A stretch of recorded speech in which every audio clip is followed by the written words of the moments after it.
Namaskar, friends. Friends, we are presenting this series of lectures or discussions about understanding life, understanding human life. But why at all we should be discussing about understanding life?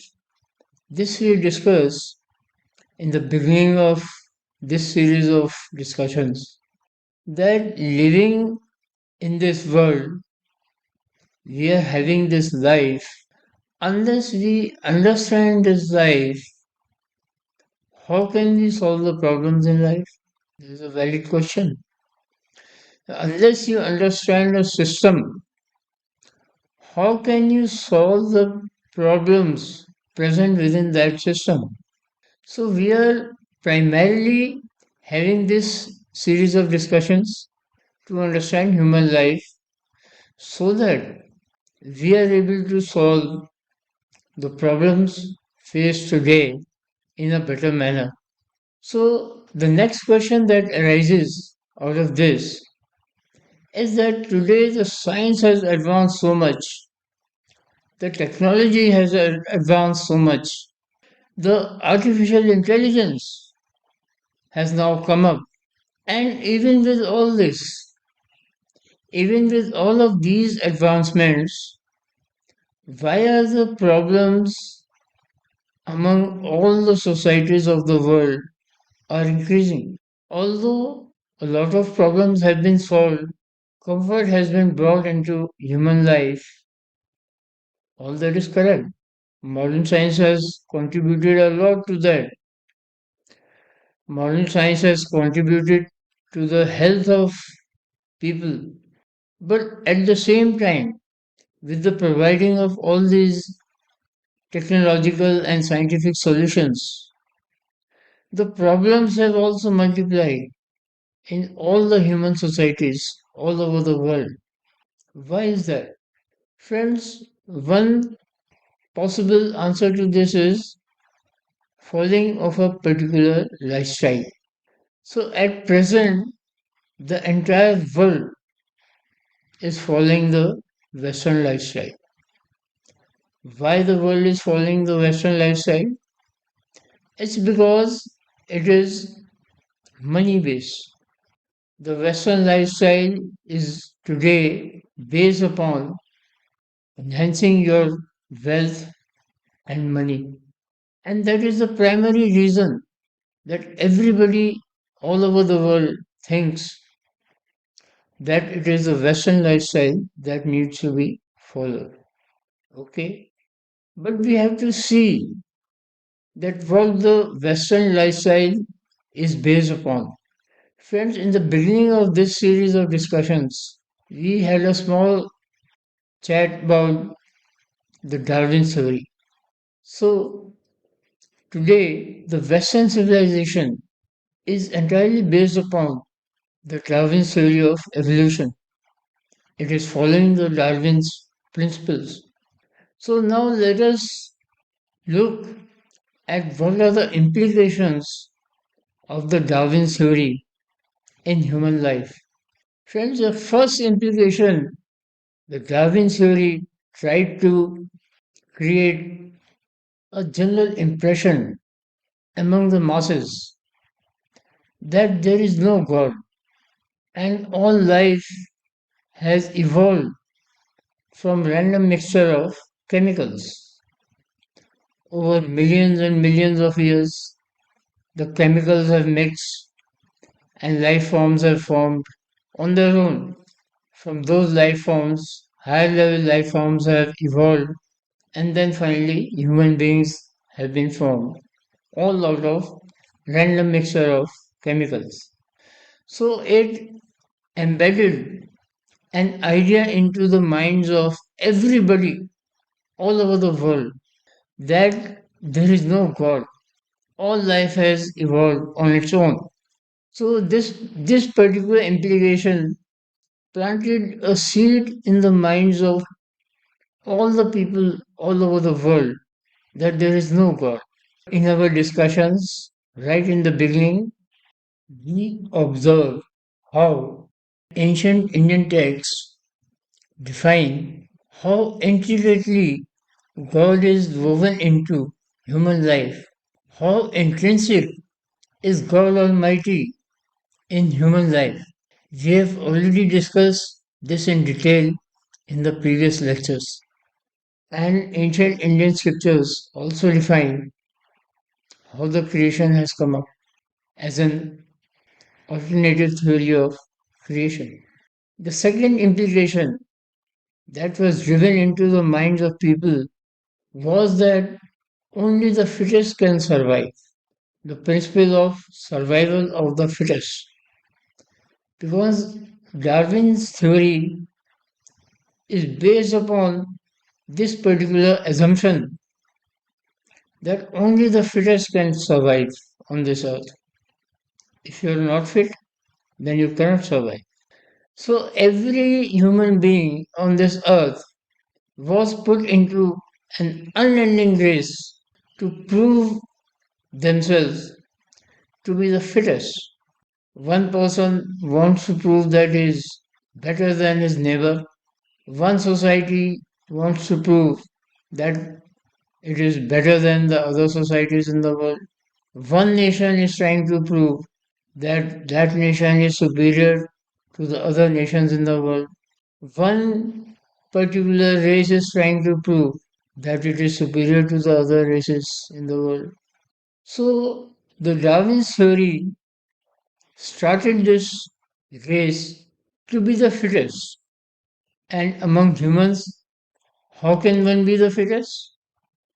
There are only two ways. One is physically, and the second is by way of accumulating money. And these two races started among the mankind. While in ancient Indian scriptures, we see that it is the intelligence, it is the human intelligence that makes a person superior or inferior, and nothing else. The third implication was a subset of the survival of the fittest, and that was in the education system. So, the education system was developed in such a way that whoever could score more marks was considered more intelligent and superior to others. Friends, in our discussions on intelligence, we have already seen that mankind and modern science, even today, does not have even a definition of intelligence. So education system was designed around only a few subjects which can be counted on the fingers.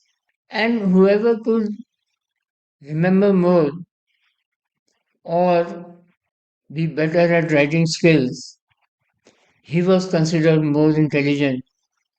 And even today, that is the way how a person's, how a student's ability is defined. Whoever has scored more marks, he is considered to be a better student. So the education system developed around the concept of skills, and no one till today has bothered about understanding human intelligence and the ways how to enhance the human intelligence. While ancient Indian education system was first to develop and enhance the intelligence of a child and later to go on to study of different subjects, different science subjects or other subjects. The fourth implication was on the socio-economic system of the world. Like we just discussed, money was defined to be the ultimate goal of a person in life with no upper limits set. So a person earning $100 or 100 rupees look to earn $1,000 or 1,000 rupees. Once he reached $1,000, Then he thought about making $10,000. Once he reached $10,000, then he started thinking about $100,000. And each and every person on this earth got engaged in an endless and fruitless race to make and accumulate as much wealth as possible. A person who accumulated much wealth is today considered very intelligent and a person with great abilities. However, according to ancient Indian scriptures, the wealth or the money a person has is because of his past karma. It is not that you do not require efforts to make money. Yes, efforts are required. Even to eat food, efforts are required. You have to take the morsel from the plate to your mouth. Similarly, to earn money, you have to make efforts.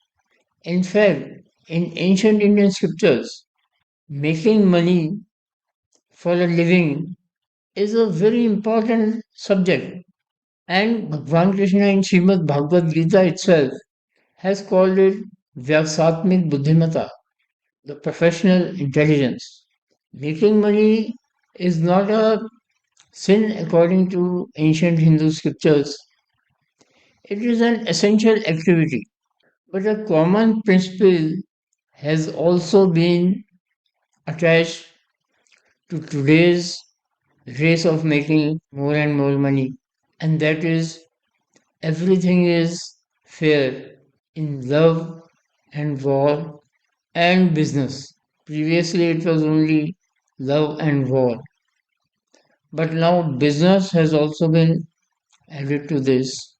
And now, even for making money, whatever a person might do, whether ethical or unethical, whether moral or immoral, it is considered right as long as you are making more and more money. So, large sections of people are there to make more and more money by any means whatsoever, whether it is thieving, whether it is looting other people's money, whatever it might be. But that trend has got into the socio-economic fabric of the entire world communities. At this point, friends, you have to ask questions to yourself. And these questions are: does more money brings more happiness in life? Does more money give you better sleep? Does more money bring greater appetite for food? Can more money buy more time? Does more money bring better health? Does greater amount of money ensure good relationships? Can money build a person's character or moral values? Does more money ensure emotional well-being? Can more money buy greater intelligence and knowledge? Can more money get a person true love? And above all, can greater amount of money make a person's life fulfilled? Friends, unfortunately, the answer to all of these questions is a big no. So, money is definitely important in life, especially in human life, but definitely it is not the most important thing in human life. Friends, I agree that many of you, especially the younger generation, will not agree. And that is because the mindset has been so conditioned today that one cannot think beyond the importance of money at all in life. But as you grow in life, you will get to know that money cannot solve all the problems in life. It is certain. This you can realize only through experience. So, friends, rest of the implications of Darwin's theory we'll discuss in the next video.